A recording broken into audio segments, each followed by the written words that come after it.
disposição, envelhecimento, memória, patologias. Todos eles têm um elemento em comum: as mitocôndrias. Saúde mitocondrial é nosso tema hoje em Performance Nutrition Entrevista com Deilis Gonzalez. O lugar certo para aprender sobre a ciência e a prática da nutrição e suplementação com os maiores especialistas da área. Acesse nosso programa no YouTube.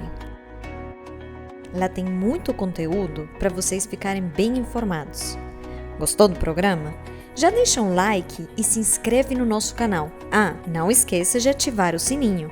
Escreva aqui nos comentários suas dúvidas de alimentação e suplementação. Sua pergunta pode ser selecionada para um próximo programa. Nosso entrevistado de hoje é o Marcelo Ferro. Ele é nutricionista, pós-graduado em farmacologia clínica, mestre em ciências do envelhecimento, foi nutricionista do Comitê Paralímpico de Judô em 2 edições dos Jogos Olímpicos, Londres 2012 e Rio 2016, possui 10 artigos publicados em jornais científicos, um livro sobre mitocôndria e 2 patentes pendentes registradas no Departamento de Patentes dos Estados Unidos. Atualmente, trabalha como consultor científico no Laboratório Nutrition Formulators, na Flórida.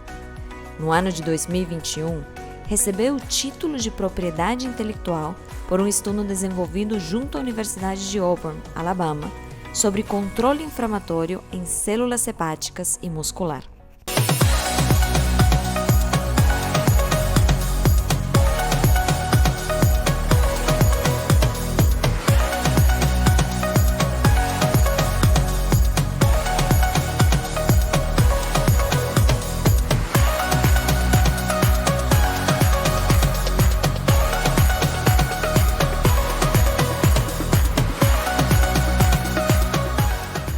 Marcelo, que prazer te receber no programa. E quando a gente pensa em mitocôndria, eu acho que assim, são poucas as pessoas que têm a verdadeira dimensão de qual é o papel das mitocôndrias no nosso corpo, né? Inclusive, não tô nem te deixando falar, mas inclusive você escreveu recentemente um livro ao respeito, falando do papel no metabolismo, no envelhecimento, o papel nas patologias, né? Então, conta um pouquinho pra gente do seu livro. A ideia do livro, né, já começou, não foi de agora, né? A gente sempre tem aquela... Eu sempre tive paixão pelas mitocôndrias, porque isso começou na década de 90, quando eu saí do esporte, né, e eu comecei a querer estudar os mecanismos de alto rendimento no esporte, né? E eu nem era da área da saúde, imagina, eu tinha tinha feito uma faculdade de propaganda e marketing, publicidade e propaganda, imagina, nem marketing era na época, e trabalhava com uma empresa de família, com transporte rodoviário e tal, umas coisas assim, mas eu era assim apaixonado por parte de metabolismo, queria aprender um pouco isso. E eu tive assim a gratificação na vida de conhecer um bioquímico, né, que ele me ensinou por quase 10, como 8 a 10 anos, mais ou menos, um período, não vou lembrar ao certo, mas que eu fazia uma parte de vendas da empresa, parava na farmácia que ele tinha lá na Vila Mariana e a gente começou a estudar. Ele viu que eu tinha uma paixão por bioquímica. Ele falou: Marcelo, você quer entender mesmo de bioquímica? Você precisa começar com as mitocôndrias, porque lá é onde tudo acontece. Então, depois eu fui fazer faculdade de nutrição, bem mais velho, imagina, eu entrei na faculdade com 35 anos, né? E aí, depois eu comecei minha vida mesmo, minha carreira depois dos 40, nessa né, nesse mundo da área da saúde, né? E aí foi indo, eu fui para farmacologia clínica de pós, fui para gerontologia de mestrado, então eu comecei e toda a minha discussão de dissertação era tudo em cima de mitocôndria. E aí quando eu cheguei aqui nos Estados Unidos, né, eu comecei a desenvolver eu comecei a trabalhar um pouco do outro lado da cortina. Então eu comecei a trabalhar um pouco com desenvolvimento de pesquisas, por que os nutracêuticos e fitoquímicos, aonde eles podem começar a ganhar espaço no mundo farmacêutico.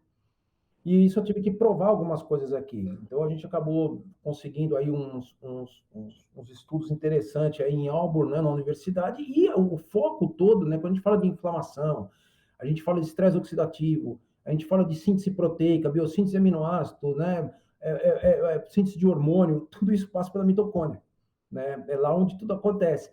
E aí, eu publicando artigos, eu falei, quer saber de uma coisa? Nesse meio do caminho veio a pandemia, eu falei, nossa, eu tô com tanto material, eu vou escrever o livro. E comecei a rabiscar e aí aconteceu. Foi assim. Nossa, fantástico. Olha, em primeiro lugar, parabéns, porque que trajetória linda, que história bonita de dedicação, de... Aí a gente vê o amor, né, pelo que você faz, o amor pela ciência, pela pesquisa. Eu gosto muito, assim, eu sou suspeito para falar, assim, né? Eu acho que se eu sou competente ou não, não cabe a mim falar, e são os outros que falam, mas o que eu posso falar de mim é assim, que eu tenho realmente um amor muito grande pela bioquímica, por isso que eu, né, pela parte metabólica em si, né? Eu gosto demais de entender o porquê. Né? Então, assim, as pessoas estão muito preocupadas com o produto final, né? Todo o resultado. Não, eu quero entender o caminho, né? Tem uma brincadeira que fala, né, que as pessoas vão, corre no arco-íris da parte amarela, pegar o pote de ouro e esquece da trajetória. Não, e o que eu gosto é da trajetória, de como tudo acontece até chegar lá. E eu acho que, assim, a mitocôndria, o papel da mitocôndria nisso tudo é o conhecimento maior que você pode ter na bioquímica, né? Essa é a minha opinião. Fantástico, fantástico. Vamos falar então justamente desse papel da mitocôndria. Vamos jogar o amor ali para a mitocôndria. Qual é o papel da mitocôndria, por exemplo, no metabolismo? Então vamos lá. Primeira coisa, né? O metabolismo, eu gosto muito de falar nesse processo, né? Se a gente começar na anatomia, né? O nosso corpo é dividido em cabeça, tronco e membros, né? Se você pegar a estrutura celular toda, é membrana, citoplasma e núcleo, né? O código genético, DNA, RNA, proteína. Então, assim, o metabolismo ele pode ser dividido em 3 estágios, basicamente, que é digestão e absorção, que é o estágio 1, né? O metabolismo intermediário, né, que aí está toda a parte de síntese proteica, síntese neurotransmissor, hormônio e tal, e a fosforilação oxidativa, que é a produção de energia propriamente dita. Então, vamos começar de trás para frente, né? Então, sem energia não tem digestão, sem energia não tem hormônio, sem energia não tem neurotransmissor, não tem replicação de célula. Então, só para a gente resumir bem esse fato todo, 95% da maior moeda energética que o corpo tem, que é o trifosfato de adenosina, é a mitocôndria que produz. Né? Então, uma mitocôndria disfuncional, você tem um carro sem bateria, por exemplo, ele não anda. Uma estrutura de um prédio sem luz, sem energia elétrica, não funciona. Então, para você ter cognição, né, você precisa do ATP, né? Senão o sódio não entra no neurônio, o coração não vai bater, e assim por diante, né? Então, assim, resumindo bem, a mitocôndria ela faz um papel assim fundamental, é a casa de força da célula, né? Perfeito. É um excelente resumo, inclusive. É uma forma de você resumir bem de uma forma simples, né? E eu acredito que, por exemplo, quando você falta energia, né? Pega um brinquedo de criança ou uma lanterna, quando a pilha ou a bateria começa a acabar, aquilo começa. Esse é o princípio do envelhecimento celular. Né? Eu, quando fiz mestrado em gerontologia, né? Você tem mais de 300 teorias no envelhecimento celular. E as duas que mais assim predominam é encurtamento dos telômeros e as espécies reativas de oxigênio, né? Que hoje já se observou que o encurtamento dos telômeros está diretamente ligado à espécie reativa de oxigênio. Então, será que tudo não começa na cadeia respiratória ali? São teorias, né? São hipóteses que a gente vai buscando. A ciência ela tem que se atualizar sempre, né? E a gente vai buscando as respostas. Perfeito, fantástico. É uma coisa que eu costumo falar muito com os alunos também, né? Tipo, a gente precisa de ATP para absolutamente tudo.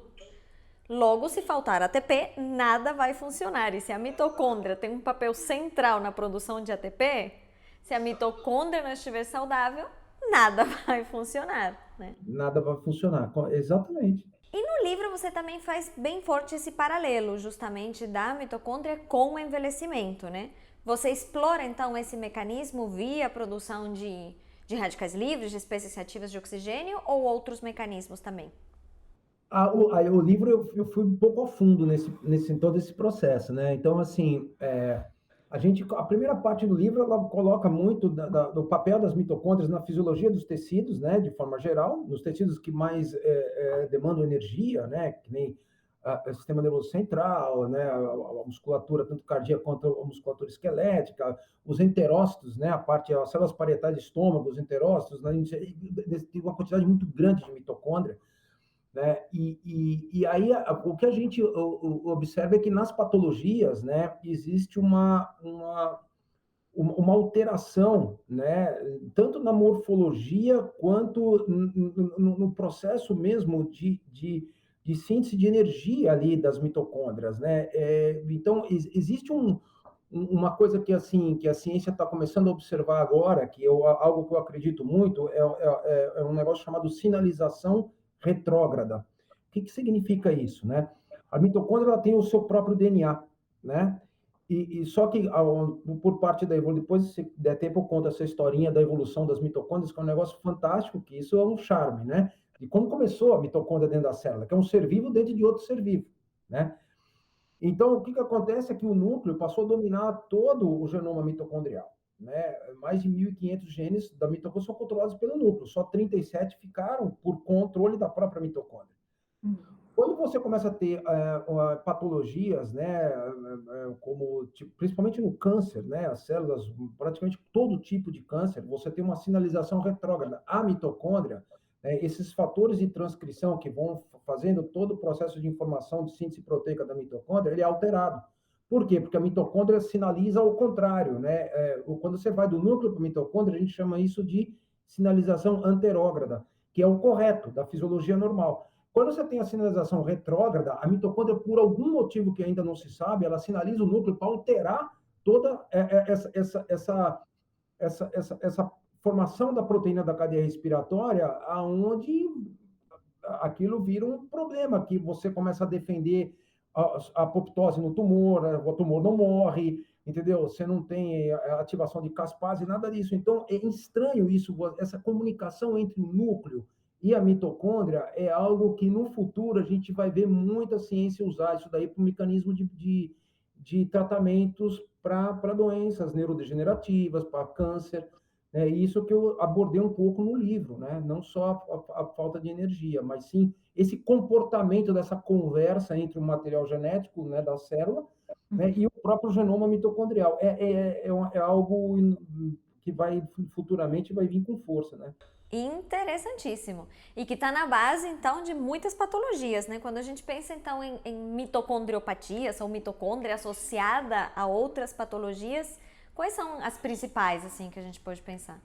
A gente pode, por exemplo, a síndrome metabólica é totalmente, você, né, tá totalmente associada à mitocôndria, né? O Alzheimer também, Parkinson, né?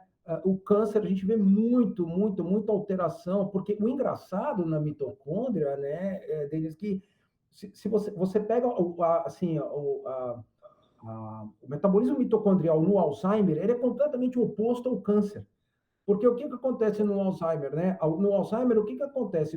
O mecanismo de apoptose, ele é, assim, muito notado nessa doença. Então, os neurônios começam a morrer, né? Você, né, começa rompe a membrana interna mitocondrial, joga cálcio no citoplasma ali, começa, né, a cascata lá, a bioquímica, nas caspases começam a entrar e aí a célula morre, e o neurônio morre.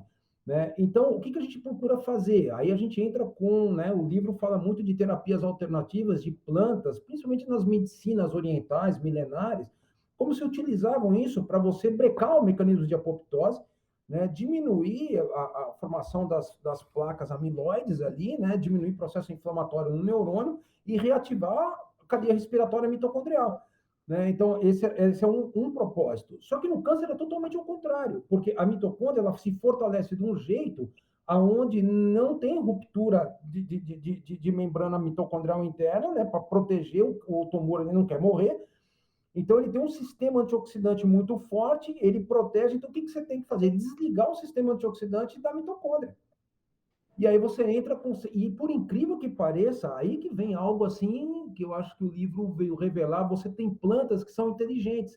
Ao mesmo tempo que numa célula ela precisa poupar, por exemplo, esse mecanismo de apoptose, no câncer ela induz a apoptose. A mesma planta. Então, a gente chama de planta adaptógena, né? Ela tem algumas capacidades de ter mecanismos diversos de acordo, parece que ela tem um sistema de inteligência que ela lê, né, o tecido como está para poder interagir daquela forma, né? Então, assim, são coisas assim que estão aí, já já a gente vai ter, né? A medicina vai ter, eles viram, né? No livro tem acho que o último capítulo, se não me engano, a gente fala sobre o que foi descoberto em 2021 agora, né, mitocôndrias intactas, né, circulando pela corrente sanguínea. Parece que tecidos saudáveis exportam mitocôndrias para tecidos com enfermidades, com doenças, né, para auxiliar esse mecanismo, né? É um negócio muito interessante, né? A inteligência do corpo não para de assombrar, né? Toda hora a gente descobre alguma coisa inesperada e que é de uma inteligência incrível. Então, a gente está falando bastante que são essas relações todas, né, construídas, inclusive do papel da mitocôndria em absolutamente tudo, e portanto, uma mitocôndria que não funcione corretamente vai trazer consequências em tudo. Então, claramente, o nosso foco tem que ser mitocôndrias saudáveis. O que significa na prática uma mitocôndria saudável? Bom, vamos lá. Nosso corpo, 99% do corpo humano, né, é formado por 4 elementos, né? Hidrogênio, oxigênio, carbono e nitrogênio. Só desses elementos todos, né, aí começa a morar mais algo intrigante, né? Você tem, por exemplo, o oxigênio e o hidrogênio é 87% de tudo de átomos presentes no corpo humano. Então, todos nós respiramos, né? Então, o que acontece? O oxigênio ele entra na cadeia respiratória mitocondrial, né? E o hidrogênio que vai ceder elétron, ele vem da comida. Então, quando você tem, por exemplo, uma boa dieta, onde você tem todo o substrato da glicose, do ácido graxo, do aminoácido, que ele chega ali na mitocôndria, que ele disponibiliza o hidrogênio através, né, de algum, não vou falar aqui, não sei se essa papa é mais técnico ou não, mas você tem substratos que pegam esse hidrogênio e jogam lá dentro. E aí você vai ter uma transferência de elétron entre o hidrogênio e o oxigênio. Nesse processo de transferência é onde a gente produz o ATP. Quando você preserva esse trânsito do elétron, porque você lembra do primeiro dirigível que aconteceu na face da Terra, chamado Zeppelin, botaram hidrogênio dentro dele, com o oxigênio atmosférico, ele explodiu. Então, essa reação ela é altamente assim, explosiva, ela é perigosa. Então, o criador fez o quê? Ele colocou meio que o oxigênio debaixo de uma escada e o hidrogênio lá em cima. Então, o elétron vai transitando lentamente para não correr risco. E quem faz isso são enzimas. Então, se você souber trabalhar, fazer hoje tem alguns exames interessantes que você vê o trabalho de algumas coenzimas, que às vezes estão em falta, né, que oriundas de vitaminas, alguns minerais, alguma que podem auxiliar a você reestruturar essa transferência de elétron para que a produção de ATP seja homogênea. Então, quanto mais homogêneo é o ATP, porque é dali que vem a produção de ATP, dessa transferência de elétron. Se aquilo está tudo bonitinho, né, tudo bem homogêneo o processo, os seus tecidos vão estar fisiologicamente funcionando de forma, né, assim, ótima, que nem diz a ciência, né? Você tem aí uma funcionalidade do tecido muito interessante que você está livre de patologias, né? Perfeito. E assim, a gente falou sobre as consequências nefastas de uma mitocôndria que não funciona bem. Mas quais são as causas? Você já está entregando até umas pinceladas, né? Mas Eu ia vamos falar entrar. para você, assim, eu vou te dizer, eu tive consultório nutricional no Brasil durante muitos anos e eu atendi, assim, mais de 5.000 pessoas na minha vida, entre consultório, ONGs e fazendo trabalhos e tal. E a gente observa que o fator emoção ali na cadeia respiratória, ele é algo, assim, 70%. Tá? Isso por experiência que eu tive, assim, você vê pessoas que buscam desenfreadamente uma dieta extremamente saudável, orgânica, que tudo acha que é risco, tudo são as pessoas que mais adoecem. É incrível. né? Então, assim, às vezes o medo da doença, às vezes os traumas, né? Eu, como estudei um pouco de medicina tradicional chinesa, a gente vê que a formação intrauterina do ser humano, principalmente no último trimestre da gestação, ela é o gatilho para as doenças ali, né? É onde você tem aí uma, né, uma há algo ali que interage mesmo no seu, na parte comportamental, que muitas vezes aquilo está na caixa preta do seu cérebro ali, né? Principalmente ali no sistema límbico ali e tal. Então, a parte emocional conta muito ali na cadeia respiratória, né? Então, assim, outra coisa são alimentos de caloria vazia, né? Porque você precisa fazer toda a produção de ATP, e se você não tem os micronutrientes como cofatores enzimáticos, você vai puxar essa energia da onde, né? Então você vai ter que começar a roubar cálcio, magnésio, zinco, entre outras coisas, de algum lugar, né? E aí tudo isso, eu sempre foco num tripé aí, né? Que está ligado aos problemas mitocondriais: fator emocional, alimentar e o ambiental, né? Então, um fator ambiental ruim é difícil, né? Porque o eletromagnetismo que tem dentro da mitocôndria é complexo, né? Essa quantidade, muitas vezes, de é, é, material eletromagnético perto da gente, a gente não sabe direito o que isso vai acontecer, né? Excelente, excelente. Não poderia resumir e aprofundar ao mesmo tempo melhor. E Marcelo, quando a gente pensa, ok, entendemos as causas, a gente sabe as consequências, e na prática clínica, assim, no dia a dia, como é que a gente avalia se a pessoa tem ou não saúde mitocondrial? Existem red flags, sinais, sintomas? Como é que a gente faz essa avaliação clínica? Olha, assim, às vezes através de o paciente, essa queixa de falta de energia, né? Muitas vezes pode ser um dos sinais, né? Eu, uma época, trabalhei com um exame que eu gosto muito para avaliar a mitocôndria, que são os ácidos orgânicos urinários, né? O Organix é uma ferramenta interessante para a mitocôndria, que você pode avaliar todos os ácidos orgânicos do ciclo de Krebs, né?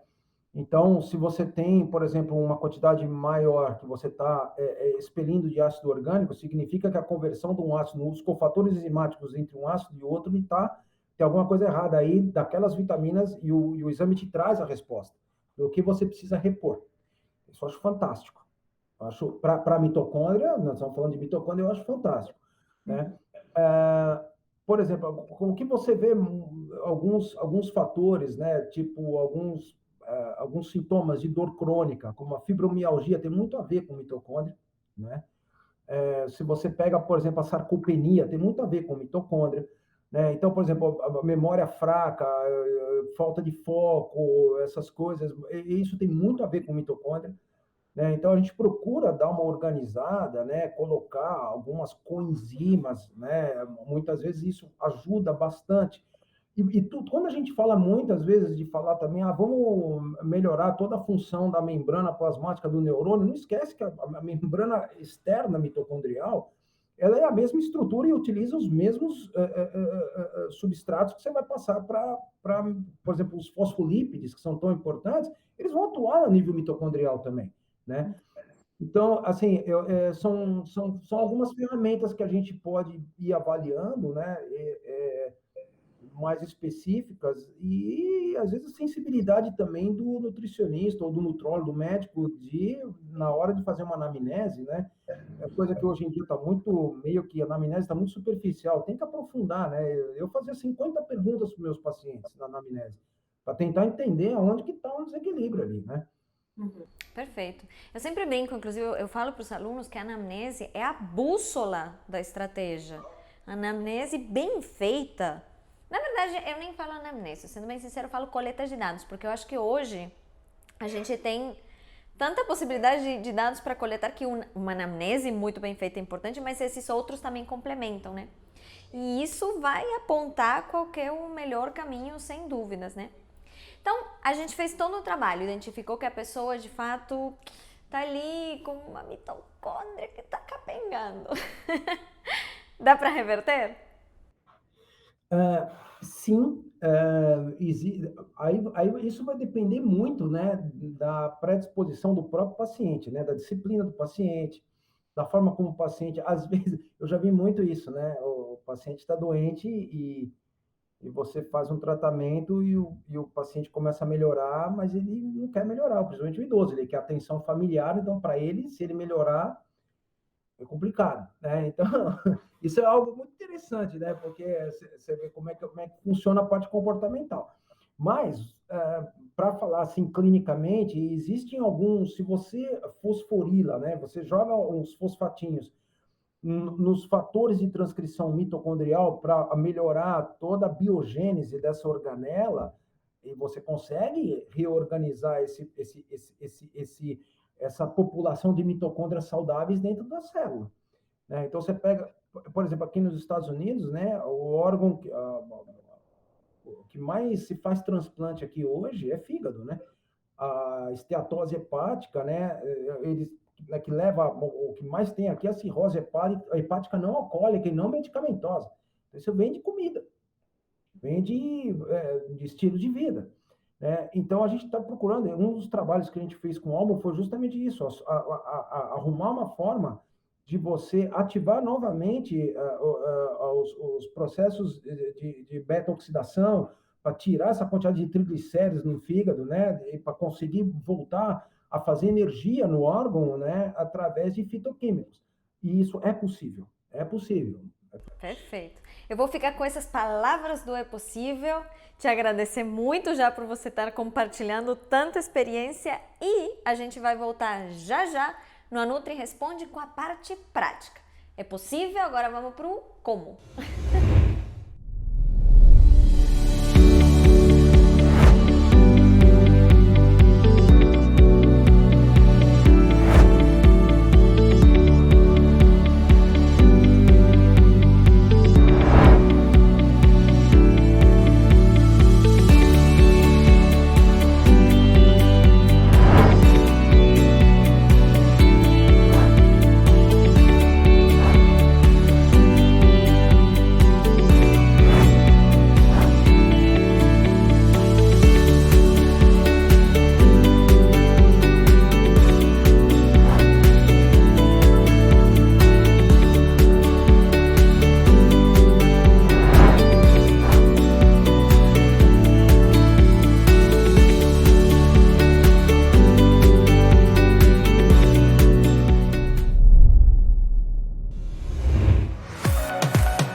Volta aqui com a Nutri Responde e Marcelo, hoje a pergunta que a gente mais recebeu, assim, mas de longe, são perguntas práticas de como conseguir, como alcançar essa saúde mitocondrial.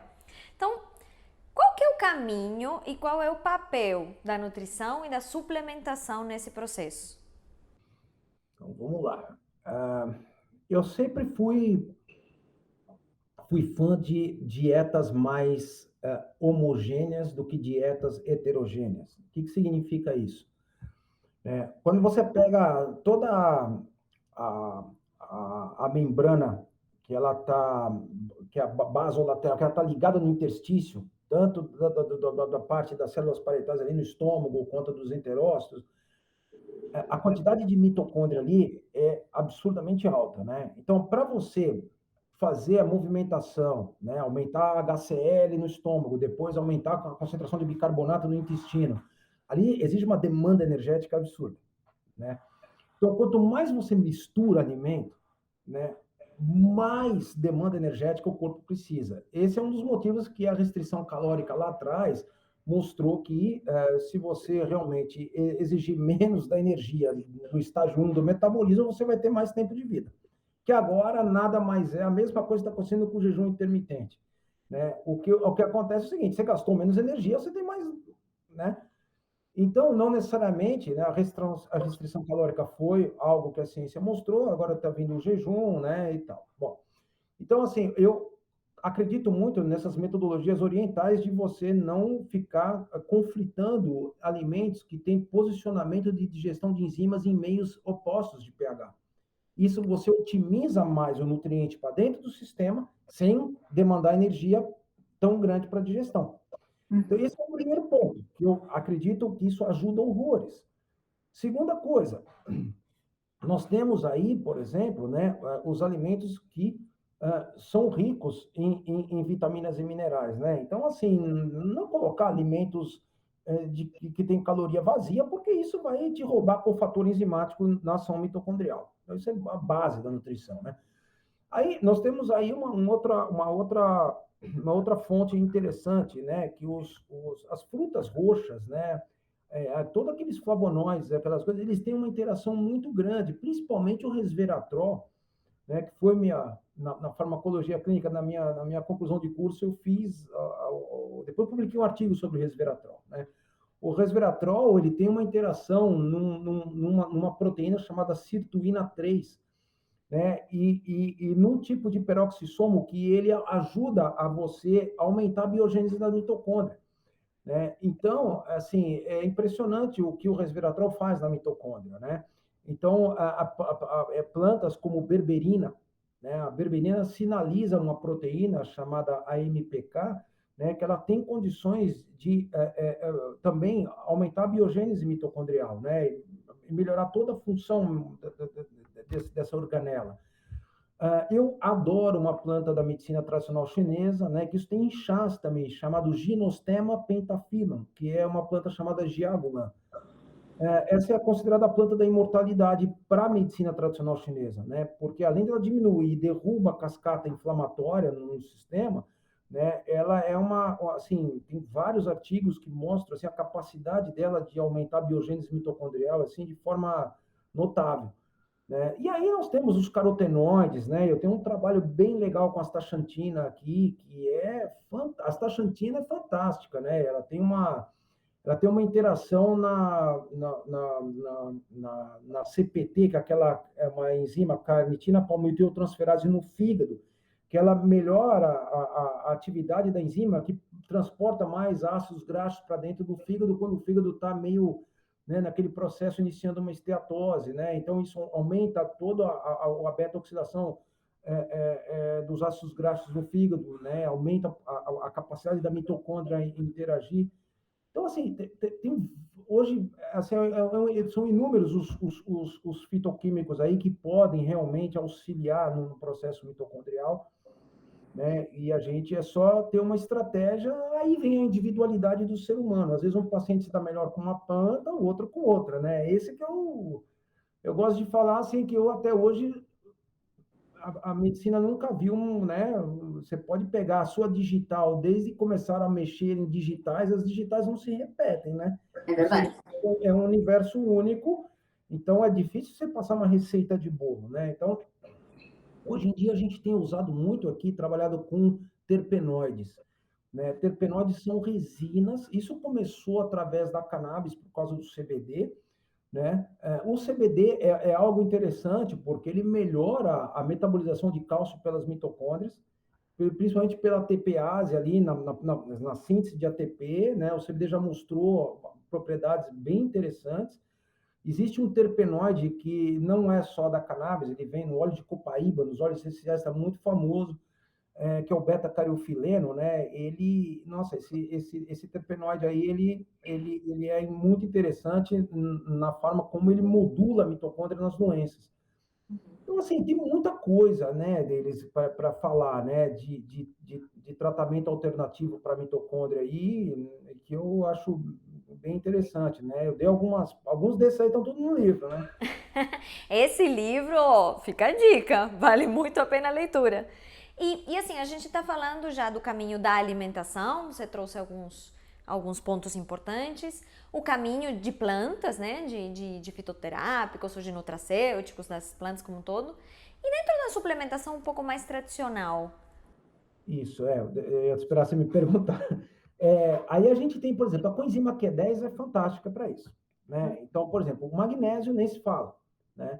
Então, assim, uma suplementação tradicional mais básica, né? Por exemplo, a coenzima Q10 com o magnésio, eles têm um papel fundamental não só na transferência do elétron pela coenzima Q10, mas na síntese do ATP mesmo, lá naquela enzima que promove essa síntese do ATP, tanto a síntese quanto a hidrólise, quando você precisa da liberação da energia, né? A vitamina B1, né, ela é, assim, primordial, porque ela é a primeira vitamina que aciona o que a gente chama de enzimas desidrogenases lá na mitocôndria, né? Então, eu não sei, eu estou fora do Brasil tem quase 5 anos, eu não sei se aí existe a tal da benfotiamina, que é uma tiamina que atravessa melhor a membrana, tanto a membrana celular quanto a membrana mitocondrial, né? Que ela tem uma biodisponibilidade melhor, né? Que é de vitamina B1. A riboflavina nem se fala, a vitamina B2 tem um papel fundamental nas desidrogenases, entra numa sinergia com a tiamina lá dentro. Por incrível que pareça, mas não tanto na absorção. Quando chega lá dentro, o papel é fantástico, né? A niacina, né, que termina esse papel, e o ácido pantotênico. Esses são os nutracêuticos básicos do funcionamento das desidrogenases, que é onde você pega o hidrogênio e cede elétron para o oxigênio. Então, ali, todos eles entram como cofatores ali, muito interessante nesse papel aí da produção de ATP, né? Perfeito. Eu acho fantástico, assim, o tanto que se repete para os diferentes processos do corpo o magnésio. O coenzima Q10 também é bem um queridinho, mas o magnésio, né, com esse papel que tem na ação em tantas enzimas, Sim. A gente acaba utilizando para quase tudo, né? Ele tem... Um mineral maestro, né? Ali eu estou esquecendo um pouquinho do zinco também, né? O manganês, por causa da superóxido dismutase ali. Então, assim, a gente tem o papel de alguns outros minerais. Tá? Os minerais são super... Eu sou fã de minerais. Eu acho que a Terra começou com mineral, né? Foi o primeiro reino, né? Que realmente apareceu nesse planeta, foi o reino mineral, né? Depois veio o vegetal e o animal. Então, assim, a gente tem que olhar para os minerais com certo carinho, porque ali eles são dotados ali de uma... E não é só de suplementação, você vai ver mais para frente, a gente vai acabar conversando, você vai entender o que o mineral pode fazer quando ele interage com planta. É um negócio maluco, viu? Fantástico. E eu acho que são palavras sábias, inclusive, para a gente fechar. O jeito em que a vida começou, a gente pode trazer aqui para o nosso fechamento. Marcelo, muitíssimo obrigada. Você fez uma baita aula aqui. Eu que agradeço, sim, porque pô, isso é minha paixão, né? Eu ter essa oportunidade. Agradeço aí a vocês da performance, porque a minha carreira começou, por incrível que pareça, nessa empresa, né? Foi engraçado. Eu tenho uma história com a performance, né? Lá atrás. E foi muito legal tudo isso daí, né? Quando eu comecei, como eu te falei, eu comecei a estudar nutrição depois de... Eles me deram, tanto o Ronaldo quanto a Patrícia me deram uma chance aí muito interessante no começo da minha carreira com as palestras, e aí a coisa foi andando, né? E cada vez mais eu gosto mais disso, esse assunto me fascina, e eu agradeço muito de poder ter essa oportunidade de falar para vocês. Muitíssimo obrigada mais uma vez. Parabéns pela lindíssima trajetória. Obrigado. Gente, curtam, compartilhem, contem para os amigos, porque realmente isso aqui é uma aula, merece ser assistido, e leiam o livro. Com muito carinho da Nutri, a gente se vê.